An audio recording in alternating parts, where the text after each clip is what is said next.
in terms of what I'd like to share today is ultimately looking at compiling detailed requirements for your product, specifically from a software perspective.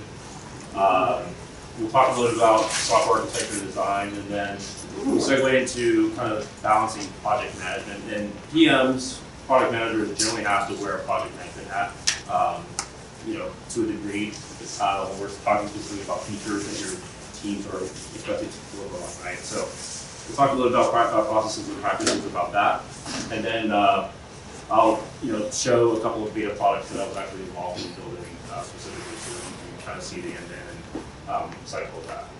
So a little bit about me. Again, like I mentioned, senior PM at Splunk, working in search technology. I also teach part-time at De Anza College in the Computer Information Systems Department. And just a few bullets on kind of my history so far. So zero to beta, when you have an idea, when you have a concept in your mind that you eventually want to bring to your intended customer base, a lot of questions come to mind about, well, how do you go from that initial concept and idea to that point in time when you can hand over your beta pilot to your customers, right? So there's a few ways that you can think of this.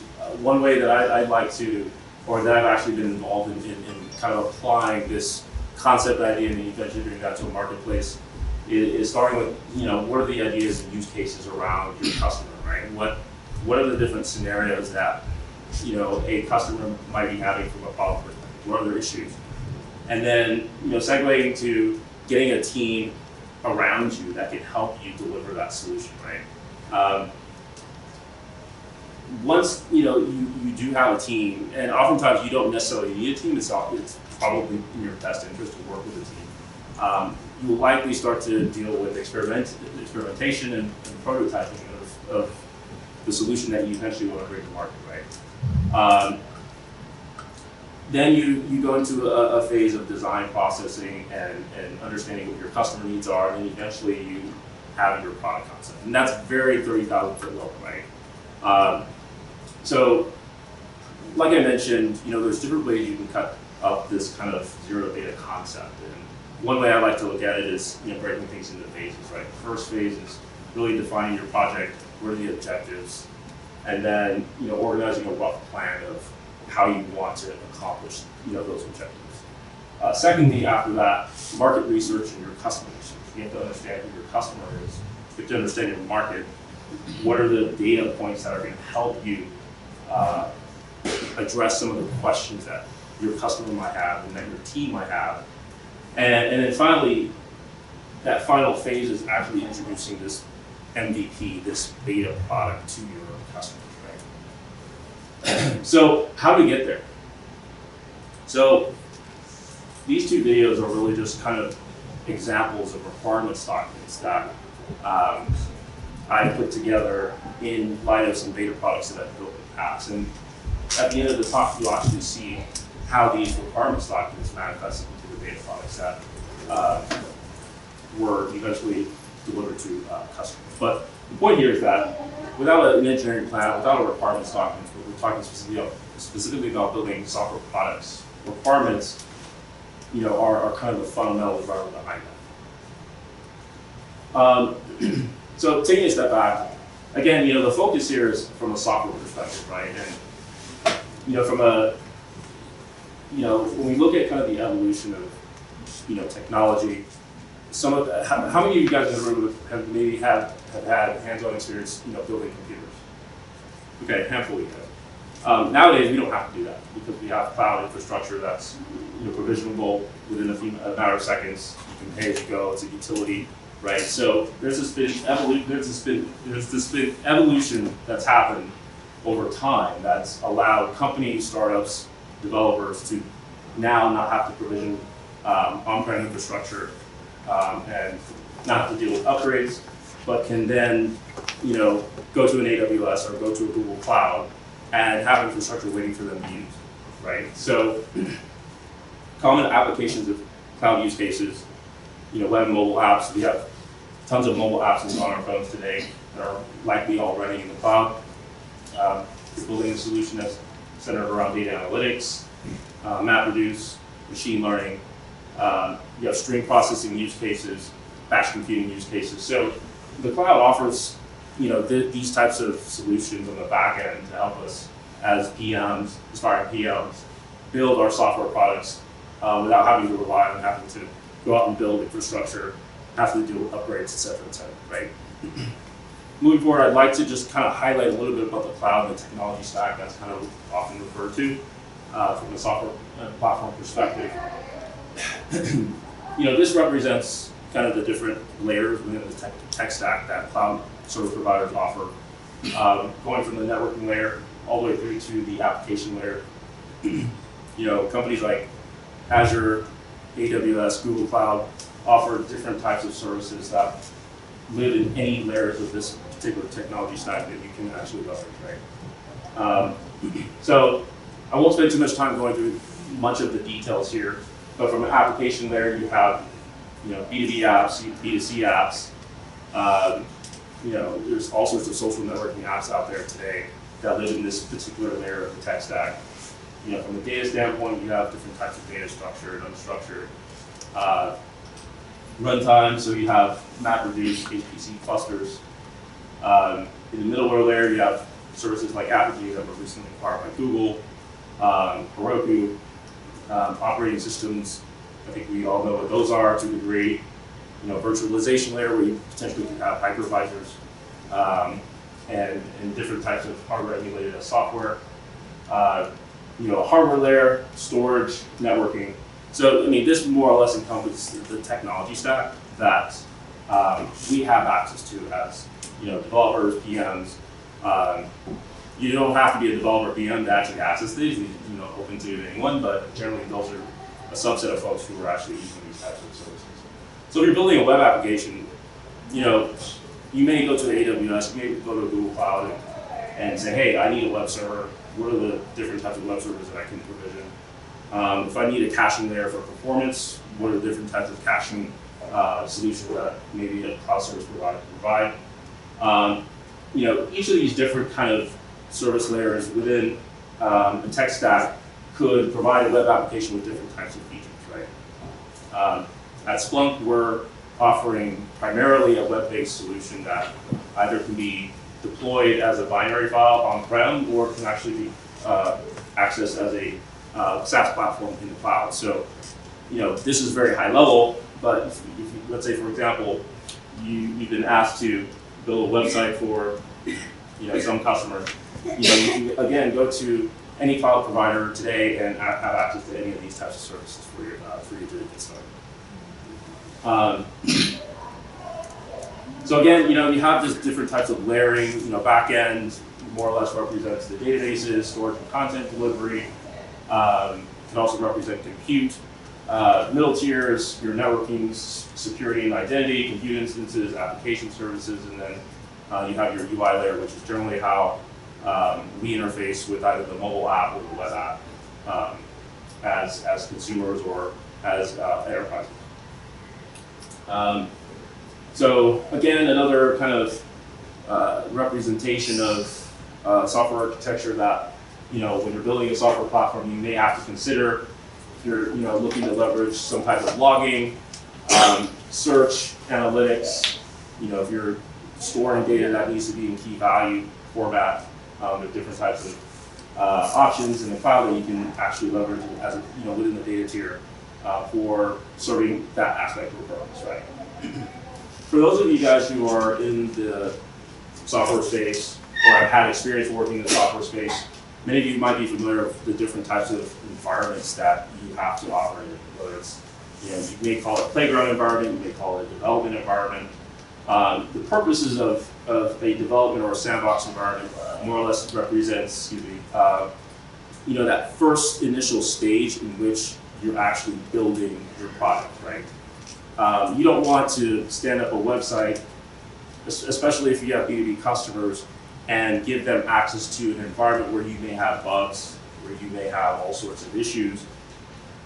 For a company or for a developer, that playground environment really sets the stage for that individual, that organization to deal with those issues in that particular environment. After that, you potentially could have a QA environment. This also represents a non-production environment. It may be non-clustered for the purposes of the scale that you're just doing testing in this particular environment. It's easily accessible by engineers, admins, DevOps. Generally, you're not going to give access to a QA environment to customers, but maybe if you're in an alpha phase or beta phase, you could argue that could be arguable, right? So UAT, this is also another testing environment that generally follows a QA environment. It more or less represents a non-production environment as well. This type of environment might be used for POC. It could be used for, again, alpha and beta testing. You may be using an environment like this to target specific functionality. You might have user interface improvements, etc. Playground, dev, QA, UAT, these all represent non-production environments that for your customers, you're not actually going to be giving them access to your web app or your mobile app in a non-production environment. So what does that mean? Performance is also a non-production environment. What does that mean for your customers? As a PM building a software platform or software product, your production environment is where you actually hand the reins to your customers. And what that means is, at Splunk, for example, I saw one of my colleagues just walk in. So for us, our customers interface with our web SaaS platform through a production environment. Even though we have these lower environments that more or less represent the same build, for us, when we're building in a CI/CD environment, we're able to kind of iterate through those developments or through those environments in development before we actually release our final version to our customers in this production environment. So that's the whole purpose of having kind of these environments in place that allow you to, or allow an organization or a group of developers to build, test, iterate, and then eventually deploy to a production environment that allows customers to then, have the features that have been asked for. How do all those environments exist? What do they allow you to do by dealing with all of them that I couldn't do if I just had all of them? So I'll pose a hypothetical scenario. So imagine you tell yourself, hey, I don't need to build these many environments. I'm just going to build one environment and give it to my customer. What happens if you realize that you've developed your first iteration of your platform or your product, it lives in this environment, but then you realize that, hey, there's a fatal flaw in one of the builds that we've shipped in this particular environment. Well, now you have customers who are potentially paying you as a customer, but then they've run into this scenario where, hey, there's this bug. Why am I paying for this buggy software or this buggy platform? On the other side of the coin, if you have multiple environments, non-production environments, and you may encounter this bug before you actually ship it to your customer because you've done beta testing beforehand. You've gone through this iteration of actually working with non-paying customers to kind of vet out the kinks, the bugs, everything else that you potentially would have encountered before you actually hand it to your paying customer. Because, you can ask anyone else in the room here, but if we came to your platform and we're paying you N number of dollars, as a subscription license, but then realize that your software is buggy or your platform is buggy, how do you convince us that, hey, we should continue to keep paying you for the software that potentially may not work? Just a hypothetical situation, but there's other reasons as to why you probably want to use multiple non-production environments in the production environment. So that's just one example.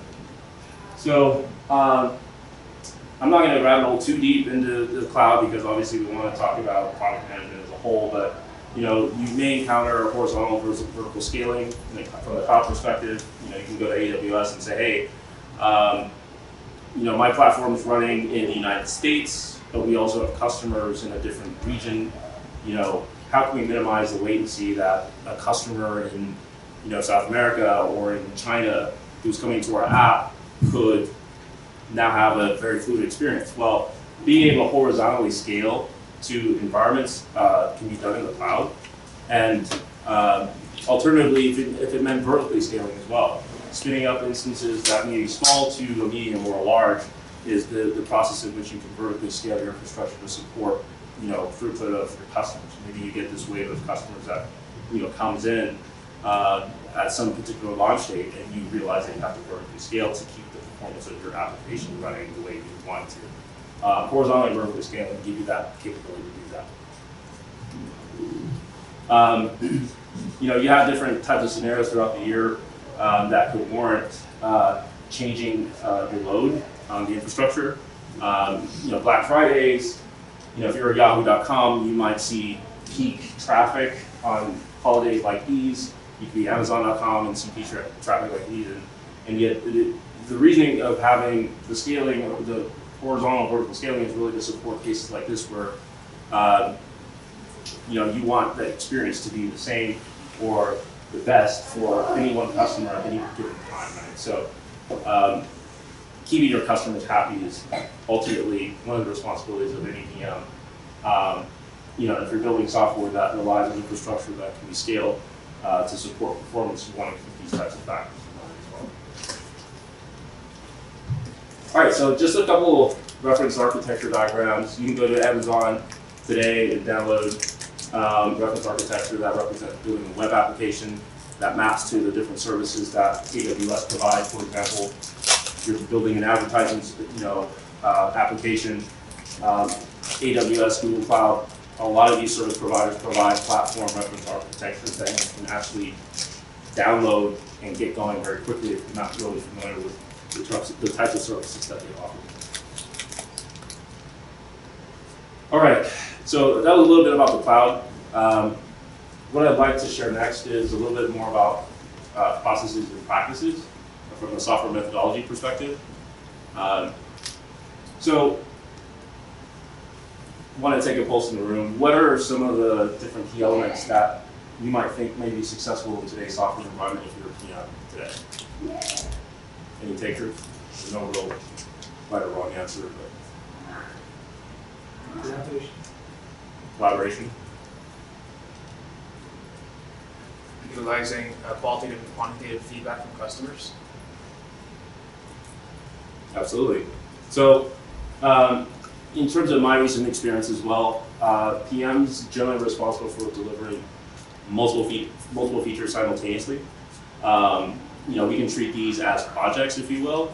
So you might have a series of different projects that eventually are part of the product that you're eventually trying to deliver, right? Being able to communicate and collaborate is very important for PMs to, kind of hone in and actually, ensure that that's something a core skill of that PM. You might have engineering teams that potentially could get overwhelmed with, timelines and deadlines of expected deliverables that, you and your engineering managers have, mandated for a particular feature that you have expected from customers, right? So being able to understand, how your team is feeling and whether or not to make any types of adjustments for your team to compensate for the fact that there could be additional stress that could warrant why they're not performing the way they're performing. Outside of that, you have other tools like project plans, Gantt charts, risk plans, other types of matrices that you can put together that give you kind of a comprehensive view of your project that you're actually focused on delivering. So what makes projects fail? Well, a few points here. Failing to align with, organizational objectives. At Splunk, for my role, I interface with other partner teams. We have customers who are paying us, and if there's any type of misalignment between what a customer expects and what a partner expects from a specific requirement that PMs within my company have been approached with, then that potentially could lead to failure of that project or that feature down the road. We don't want that. Poor scope, unrealistic expectations. I think many of us who've been in the field can relate to some of these aspects of project scaling. Lack of project management, executive sponsorship, politics, an ability to move beyond personal conflicts. PMs have to be able to deal with these types of scenarios effectively in order to avoid these types of scenarios from happening. On the other side of the coin, you can look at the antithesis of it. What makes projects succeed. So having sponsorship, maybe having a charter, strong project management, having the right mix of team players, good decision-making structure, good communication, and then also having team members who look forward to common goals, right? As PMs, you have to be aware of the fact that when these types of scenarios are not happening, what can you do within your control to get back on the right path? If you have team members who are conflicted, if objectives get misaligned, etc. So why does this matter to us? Again, we want to get things done. We have timelines that we have to deliver on. We have customers who are paying, who are expecting specific features. Our roadmap drives, what we're expected to deliver on. And looking at the big picture, the intent is that we need to ship product, ship features, and in order to do that, it's also important to have, a good sense of business knowledge, people knowledge, navigating politics in an organization, depending on how large or small your organization might be, and technical expertise. These are things that help, get to that point when you can actually get things done. It's also good to, in my opinion, to reflect on what's actually been done in the past well. Without that reflection, you can't give yourself a pat on the back and actually kind of improve on that process as well. As a PM, you always want to, in my opinion, always want to be thinking about ways that you can improve, release to release. Just because you've shipped a feature in one particular release doesn't mean that you can do that process better down the road. You might have a larger plate of features that you're expected to deliver on because you did well in a previous release, and you might have to change your strategy or approach in terms of how you do that. So looking back on, what was done well in the past could help you for where you are currently and then in the future. Some of the tools that I like to use that work with the different team members that I'm involved with, whether it's architecture or engineering or Confluence. Jira obviously is one of the tools that we use for managing our epic stories, bugs, and then Google Docs as well. Selecting the right people for your team is also very important. I think that's commonplace for the most part. Planning is important, risk management planning, and being not micromanaging. I think most people can agree that micromanaging can be annoying if you're being micromanaged, or if you find yourself micromanaged, you have to take a step back and kind of realize what the underlying issue might be. But these are kind of just very high level points that focus on learning from successful product. Again, when you're looking at your features that you're expected to deliver on, it's important to consider, who are the people and techniques and tools that you actually are going to, engage in your project. What are the requirements and what are the business needs of why you're building this particular feature?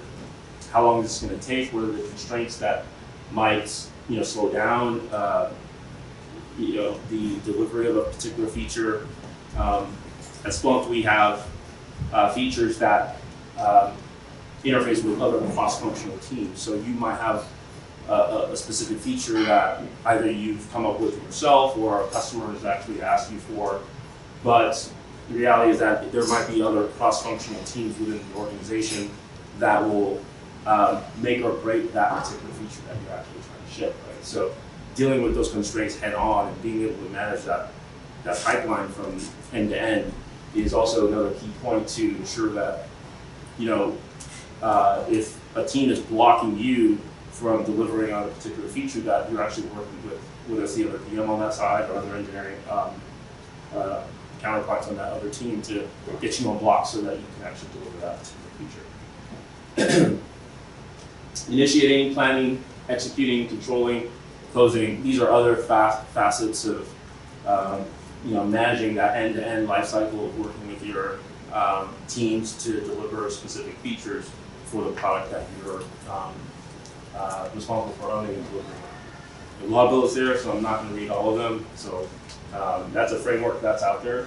The Golden Eye of Project Management, I think, is actually fairly helpful to also reference. We talked a little bit about some of these already, so I won't go into detail there. Wanted to pause for a second if there are any other questions before we segue over to methodology and software. Can you provide an example of risk management planning as distinct from planning? Yeah, and in fact, there's a couple slides here that will go into that where I'll actually be able to talk about it. Process and practices, this is a framework that many of my teams and I use today for translating requirements into design and implementation, right? So PMs at Splunk generally have to own the requirements from customers, internal requirements from engineering, and we have to come up with the use cases if it's not coming from maybe a senior architect or from a platform architect within the company. We have to be very clear about that, because what happens is the PM has to distill these requirements to engineering. And if the engineers aren't the team to understand why they're building something, that disconnect between the PM and engineering could leave you with a featureless product, right? So how do we do that? Going through use cases, getting the use cases clear, eventually breaking down a particular feature into user stories. We do that in Jira. Project planning. So there's different ways that you can actually, a company might actually be going through software methodology at Splunk. On my team, we particularly use Agile, so we operate on the bi-weekly sprint cadence. So we have sprint planning, where we, in a particular release that might be 4 or 5 sprints, we go through an iteration of looking at our backlog and understanding, okay, after our backlog has been prioritized, what do we want to bring into the current sprint? Engineering managers on the teams that I work with are also responsible for poker planning. So do we have anyone familiar with poker planning in the room? Okay. You want to tell us what it is?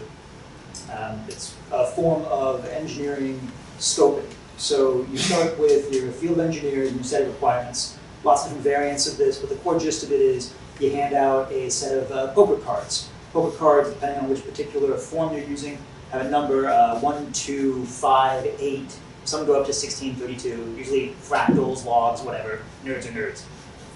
The gist of this is the PM will present a requirement, a user story, technical doc, something of that nature, and we ask the team to vote, play poker, on what the cost is. Those numbers represent their perception of complexity.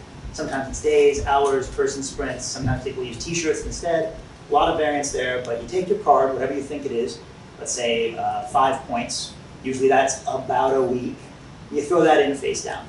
And then, when everyone's voted, PM goes in, grabs the stack, looks through them and says, okay, we got our peak, we got our bottom, we got our average, and then from there you take one of those. This is where the PM gets to decide their risk tolerance. Do they want to assume the team's fast, or do they want to assume the team's slow? Somewhere in the middle, that's really where you start to get the Gantt charts, the project plans, the risk metrics that our host has been talking about, start to play off those numbers. Yeah, thank you. Into a lot more detail than I was expecting. But again, like you mentioned, the intent of the poker planning is ultimately to allow each of the engineers on a particular team to have some type of number of days that they're able to commit to a particular story that they brought into their sprint, into their own personal backlog, right? It allows the overall team to have a consensus of how long it will take for a particular feature to hit shipping.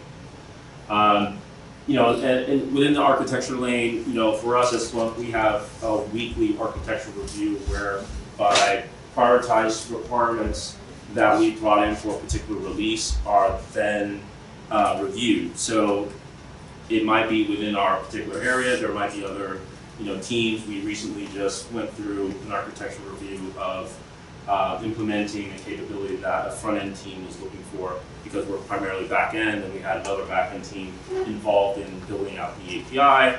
More or less, the point of this architecture review is that we only had limited scope in terms of what we had to deliver. There was another cross-functional team that also had a set of requirements that eventually would be delivered to our front-end team. So the whole point of architecture review is when you're in a software environment, engineering is not going to have an idea of what it's going to take to go from a requirement to implementation without understanding the architecture and the design that's required to transition from design to implementation that's manifested across the teams. From the PM perspective, throughout the sprint metrics, here just a handful, number of accepted user stories, the variance in the schedule, points completed versus planned. These are constant metrics that throughout every sprint, every release, you constantly want to take a look at so that you're constantly iterating and improving on kind of what teams can do and ultimately for you as a PM so that you can kind of streamline your kind of process and working with teams. Additional process and practice here also, focus on managing configuration. So version control, for us at Splunk, we have different APIs that we release periodically, so we have to deal with version control. Flexible work items, so ultimately what we need there is, if team members, realize that, there might be work that may be better suited for someone else on the team, we want to be flexible in terms of ownership in that aspect and being able to work with the engineering teams on that.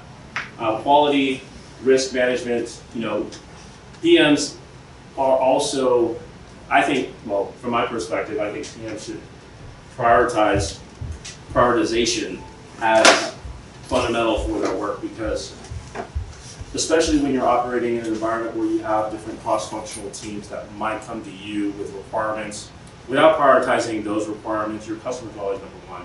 Without prioritizing those requirements in relation to everything else that you might have in your backlog, you could end up making someone unhappy. Right? At the end of the day, we want to keep our customers happy, and having some type of prioritization behind what's in our backlog, what our customers are asking for from a requirements perspective, helps manage this whole risk when you get to the last sprint in your release and you realize that, hey, we're probably going to have to give some bad news to somebody or some team that is expecting something that, could have been communicated earlier. Testing, from a software standpoint, that, internally at Splunk, within my team, we try to do end-to-end testing for the requirements that we have before we actually hand it over to our partners and customers. But overall, from looking at these, these different verticals here, some of the metrics that are important are listed down here at the bottom. I won't read them; you guys can read them yourselves. And then, additional processes and practices include, your support team. So at the end of every release, we have retrospectives with our team leads. Implementation, deployment. These are all standard, more or less, practices that when you're building products allow you to have frameworks that allow you to kind of have structure that could make a successful delivery of the product, or make the delivery of a project successful. One other item that oftentimes, in my experience, I've had to deal with is de-scoping a particular feature or an MVP, right? And many of you have probably had similar experiences as well, or may have experiences like this in the future. But if there's a specific feature that you have in mind that you've brought to an engineering team, and midway through the release, you realize that, hey, this particular aspect of this feature or this, MVP has low value or maybe is unstable. Oftentimes, you may run into a scenario where you have to de-scope that V1 or that product in place of actually looking towards a future release where you can reintroduce that particular feature.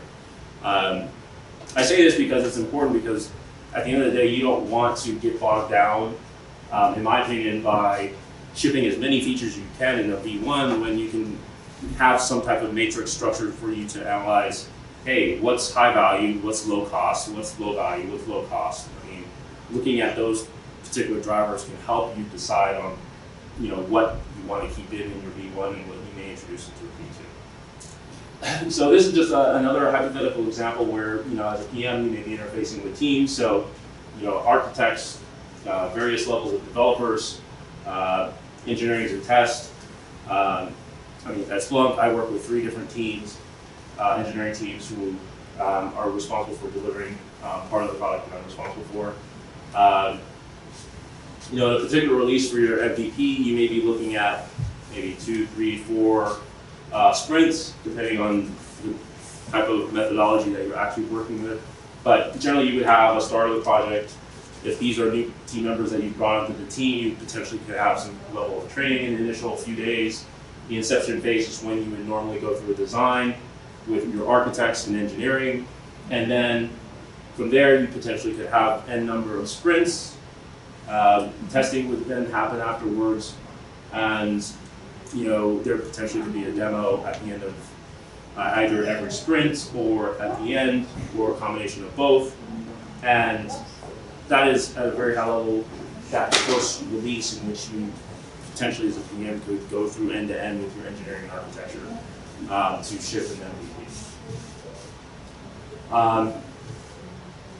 The point I made about de-scoping could be in this next release an opportunity to bring in those de-scoped features or requirements into the next iteration of the development of your product. Right?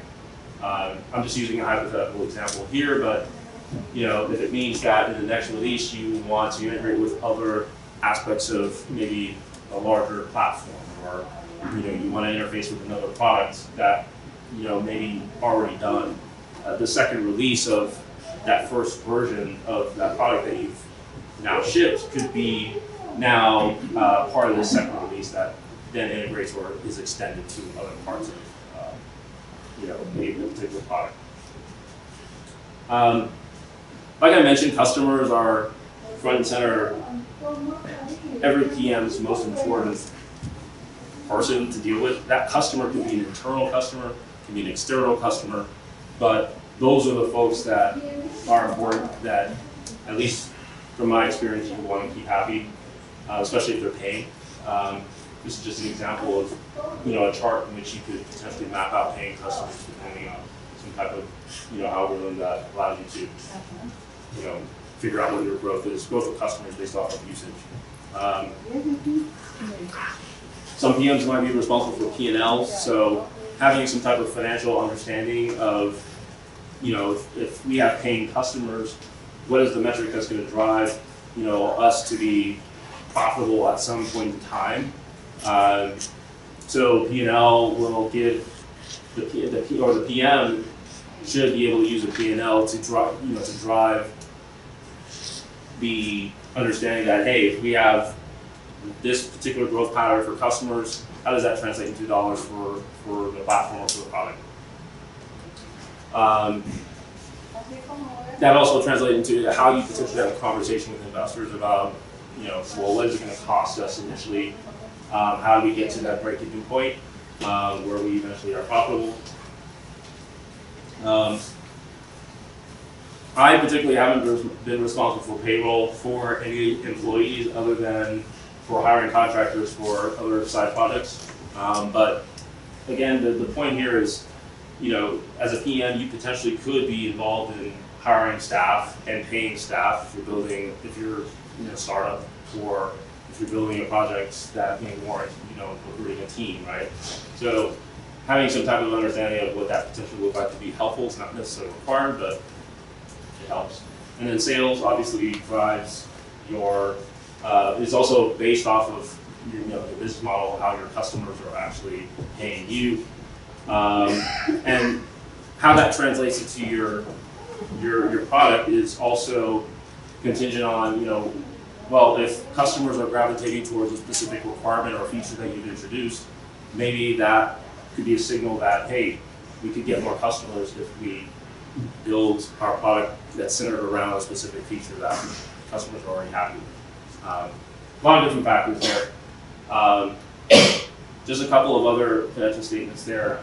To your point about the risks, this is a matrix that I like to use that takes the likelihood or probability of an event occurring in relation to the impact and cost. And I think PMs can use a matrix like this to ask the hard questions of, well, hey, if we run into a scenario where the project costs exceed the budget, where does that live in this matrix? Or if a product fails to meet customer requirements, where does that live in this matrix? Having this kind of understanding where you can identify risks and then look at them in aggregate in relation to each other can allow you to then have a broader sense of, well, what's important for us to focus on and look at the risks that can make or break our project, right? On the other side of the coin, there's also opportunities, right? So you can use a similar matrix to look at the opportunities for growing your product and service for your customers. If it's engaging in a partnership to develop, you know, a pilot project for your customers, or if it's forming a strategic alliance with a technology partner, right? You can use a similar matrix to do that. So I use these matrices in my requirements for, you know, from a release to release perspective, so that at least the engineering managers and architects on the team are informed about this from my perspective as well. So again, the call to action that I'm trying to really communicate here is this: having the engineering plan, the requirements document, having this kind of overall vision of the requirements that you have or may have received from your customers, being able to translate that into use cases that engineering can understand, that eventually lives in a product backlog, and then eventually gets shipped as a product, right? And you have this iterative loop of feedback that you can iterate on as your product matures and develops. This diagram here, I think, is really helpful as well, because in my role, every release we have to do this prioritization of what's important, what's not important, what do we want to build now, what do we look for later. I recommend a similar kind of assessment if you're building on a release cadence or whatever cadence you might be building on as a PM to consider when you're working with your engineering and architect teams, just because it gives, you know, focus to what's important, what's not, right? And it gives focus to what's urgent, what's not. And you can prioritize your requirements around where those requirements live in this matrix. What's an example? Oh, sorry, what's an example of something that's urgent but not important? That could be a feature that you descope. Let me think about this a little bit more just to provide more context. Something that might be urgent but not important. Another example could be that a team, another cross-functional team might have a requirement for this overall product, but it doesn't influence the requirements that you're responsible for, or the product that you're responsible for. So it's urgent, but it's not important for you. Right. To answer your question, from my experience, an example that I ran into at my current company, debugging tool. You can launch without it, but God help you have customers without it. I mean, making choices of the different types of software methodology that your team uses is ultimately going to be, I don't know if PMs necessarily have a say in that. I walk into Splunk with the notion that we develop an agile, but if you're a startup, you may choose a different type of software development methodology that might be catered towards how your team will operate. So, that being said, this is a slide deck that I'm sharing with you guys of a product that I was responsible for building before I joined Splunk. The problem here was that fixed-base operators, FBOs at airports, were using pen and clipboard to deal with aircraft parking at hangars and high-downs. I saw that as a problem, being in the software space, as well. Why are we living in 2018 and using pen, paper, clipboard to deal with parking of aircraft? So I saw it as a problem. I looked at who is encountering this problem, if you want to call it a problem, if you will. Certified airmen, flight schools, aviation vendors, and flight clubs. And again, this comes back to this requirements document that we saw earlier, right? One of them, in the sense where I saw the problem and figure out well, okay, how do we approach this problem? You know, wearing the PM hat. And, you know, eventually got to a position where I was able to propose some type of solution. You know, in this case, it was a digitized hanger tie-down solution on web and mobile for fixed-based operators. Did some market analysis. Spoke with YC, so interviewed with them, and got feedback from some of their counterparts about the direction of where we were going with this as well. So showed them an MVP.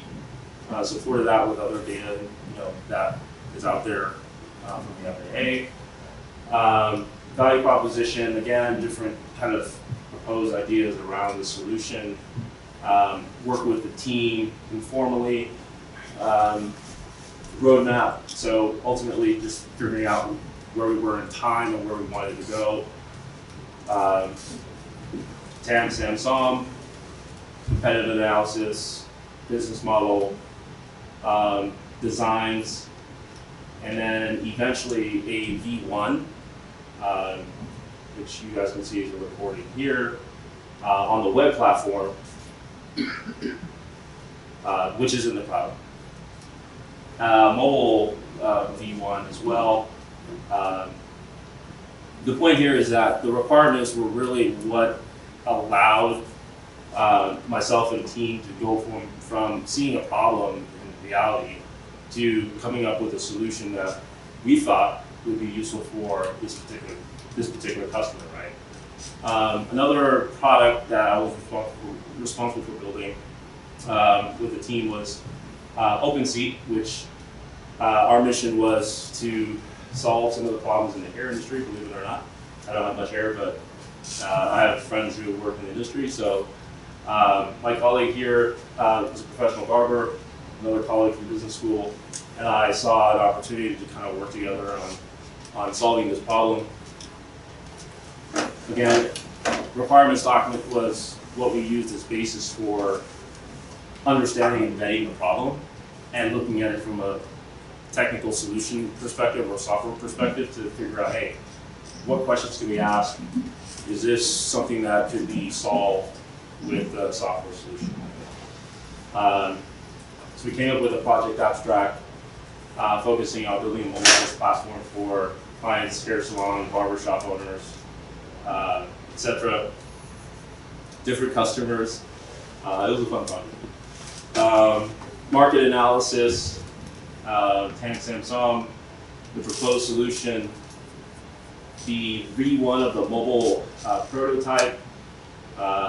You'll notice that there's some similarities between this mobile prototype and the one that was actually built into the web, or the aviation prototype as well.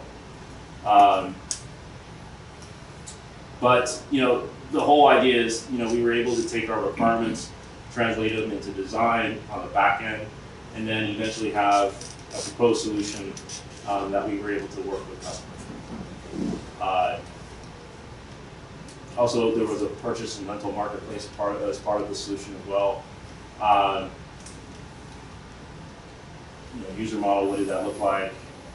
You know, proposed, you know, services that we wanted to have in the platform. Hiring, we were trying to hire staff to help us build this. Marketing strategy, etc. So again, you know, we looked at opportunities, risks, the team roles and responsibilities, when we wanted to deliver our V1. This doesn't necessarily represent a roadmap in my opinion, but at the time it was bullets and dates that we wanted to accomplish specific goals.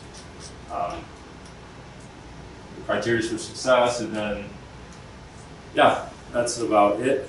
When you need to calculate your lifetime, user lifetime value, what is the best way, the best logic to calculate this?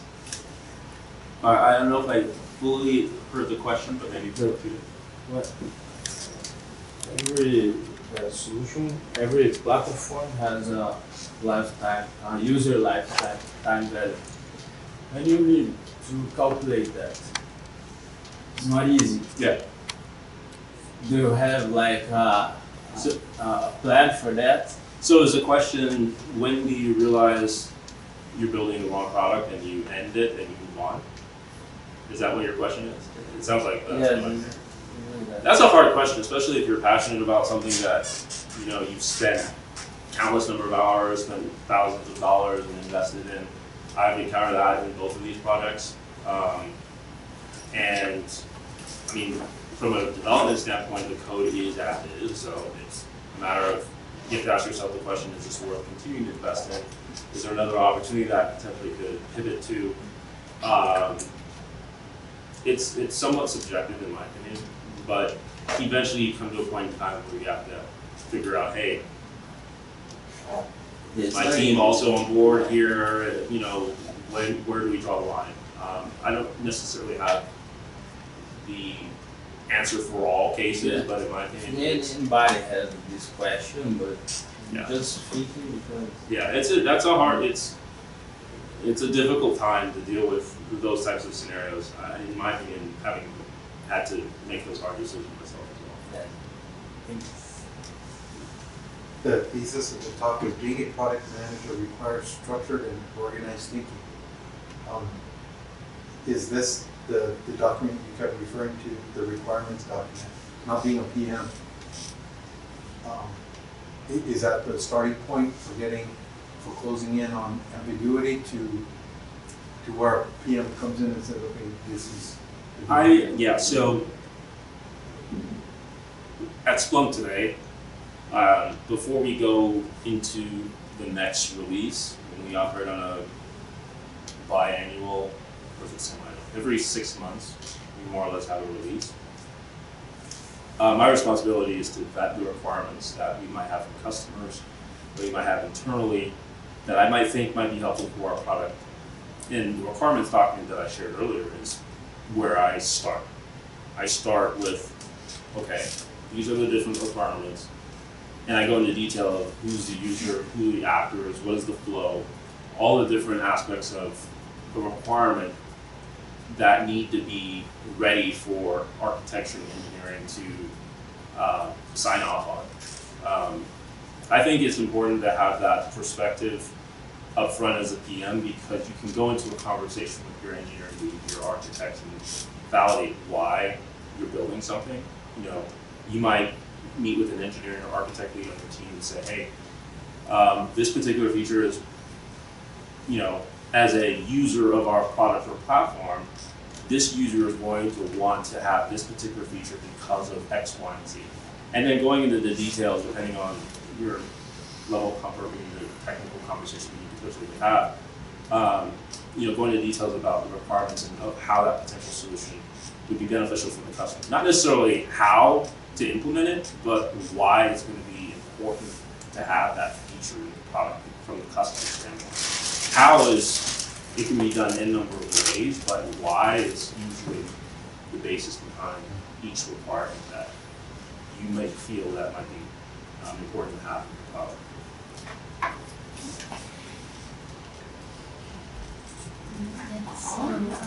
When we're working with like B2B customers, a lot of times they keep asking for like custom features, additional requests, and a lot of times like very small, but then over time they ask 7 weeks of the sprint, like every like 1 day, 2 day out of the sprint. When do you, I guess, figure out the line of you know, kind of like either like doing a separate contract or like charge them, you know, for these kind of requests? How do you figure out when, you know, to just kind of like do it and make them happy, and when should you start charging them for these requests? I'll tell you a story before I give you my perspective on that. I was previously at Kaiser Permanente as a PM there, and one of the enterprise products we were using, I'm forgetting the name of what it was called, but we spent 6 months sending enhancement requests to them with the expectation that we would get the solution. And it got to a point where we weren't hearing from them. They more or less deferred our request or enhancement request for some later time, but we didn't know when we were going to have that solution. And eventually we cut the contract with them and transitioned to Splunk as a customer. So putting myself in the shoes of the PM, in this case, who's on the receiving end of an enhancement request that maybe in the mind of the PM low value, it's going to be a question of ensuring that the customer's in the loop on communication of, hey, well, how often are we actually revisiting this? And I think for us at Splunk, for customers who may approach us today with a perceived small enhancement request, we still keep it on our backlog. Our customer requirements take high priority over anything else. So it could be a 3-day sprint, or it could be a 3-day, JIRA ticket, but it's at the very top of our backlog, rather than it living at the bottom. Because again, our customers are paying us to use our product, and if we don't prioritize their requirements as something that we need to consider as building, we could lose them down the road. And we don't want to do that. And then how do you figure out when do you just implement those features for free, and when should you start, telling them this is costing me do more than Could you repeat that? Just so when we ask for additional features, how do you figure out the line of getting back to them of like these features, like enhancements we can do, as the package, but when it starts getting a lot of like us like how do you like what's the line of getting them not a contract or a project? Yeah, so if a customer approached us with maybe 10 different requirements that all were different sizes, right? I think one way I would tackle that problem is looking at using maybe a matrix approach where, for every one of those requirements, looking at what's the value that this customer can get from this feature, and then what's the cost for us from an engineering effort. The value piece would be helpful because if this customer gets this particular feature, who else gets it in our customer landscape, right? And then the cost piece is also important because if there's a feature that, one of those 10 features that a customer's asked for is going to cost us, 6 months to build, we might have to break that down and deliver that over time, rather than maybe a smaller feature that may be lower cost for us. So looking at kind of those drivers behind how you can categorize those n number of requirements from a customer into some level of priority using value and engineering cost is one approach that would be helpful to kind of bring. I think there's a question. Thank you for your talk. And I just wanted to ask, what is your experience working with product designers, and what is that relationship typically look like? So I can speak from Splunk, and then maybe from some of the examples I shared earlier, but from Splunk's perspective, my role is primarily back-end, but we have front-end teams who come to us with requirements that are design-based. So a PM could actually just recently approached me with requirements that were based off of a front-end experience. We're a back-end team, so in order for that front-end experience to be delivered, the back-end requirements needed to be in place to deliver what the front-end team was actually looking to have delivered. So I think it's important that PMs also interface with designers as well, because from the software perspective, we're building a web platform, but at the end of the day, what we build on the back end is more or less not used. From the back end perspective, it's hidden from, or it's agnostic from what the customer experience is. But at the same time, we have to understand what that customer experience is on the front end. Because, for example, if, and we have a beta platform that any one of you guys can go to today as app developers or as end users could experience as well. But without us understanding kind of that end-to-end picture for us at Splunk being on the back end, we could just have this myopic view of how we think customers are actually going to experience what we deliver as features for our platform. For the products that I shared here, the startup products, most of the designs were kind of just what I thought would be cool to have. I maybe leveraged some earlier designs from other solutions, but I think PMs can wear multiple hats, depending on you know, you as a PM might be wearing a design hat for maybe the first phase of building your MVP, right? Because you have a vision of what your experience, what this experience you might have for a customer, and maybe you start there and then eventually translate to the back end. If we're talking specifically about software, so I don't know if that answers the question, but It did, yeah, thanks. My question is, are Gantt charts agile? As in, you will, in one of your slides, you had a Gantt chart that you present to your customers. But then at Splunk, you practice agile, wherein the requirements keep changing, you had acceptance criteria, you use. So how exactly do you bridge the gap between a more waterfallish Gantt chart versus an agile Scrum deployment? yeah, I mean, it's going to depend on the different, every company that you're with. For us at Splunk, within my team, we are primarily agile, so we try to avoid any type of waterfall development methodology. And you know, depending on the methodology, you can use any tool that helps with that. I have not used waterfall other than kind of what I've built on my own, but yeah, that would be kind of my opinion. But what's the point at which your requirements document starts turning into Jira issues rather than just stories or metrics? I'm an engineer, so that's the first thing that I see. My requirements right now maybe have a link to a Jira Epic, but that's it. Like it's very, I mean, Jira is Jira. Jira is there to be Jira, and we use Jira just to kind of make sure that we have accounting for what we're actually having engineering build. I think one of the ways to avoid having your requirements turn into Jira is killing your requirements after a release, because the expectation is that in a particular release, everything that you had in a particular set of requirements should be shipped unless it's rolling over into the next release. So you start every release, you should be starting with a fresh set of requirements, and some of those requirements from a previous release may roll into a new one. I think that's one way to mitigate against having, you know, your requirements turn into Jira. Outside of that, I haven't really given that much thought. So Yeah, I definitely exist in a sort of soup at the moment where like there's a certain amount of product management happening on a kind of ad hoc basis in Jira. Yeah. And then there's some requirements documents that I never see. yeah, and I get requirements in Slack. I get requirements from conversations in the hallway. So having one place to account for that is usually well, the documents I shared earlier are kind of where I keep them at home. And then eventually the requirements get translated into Jira.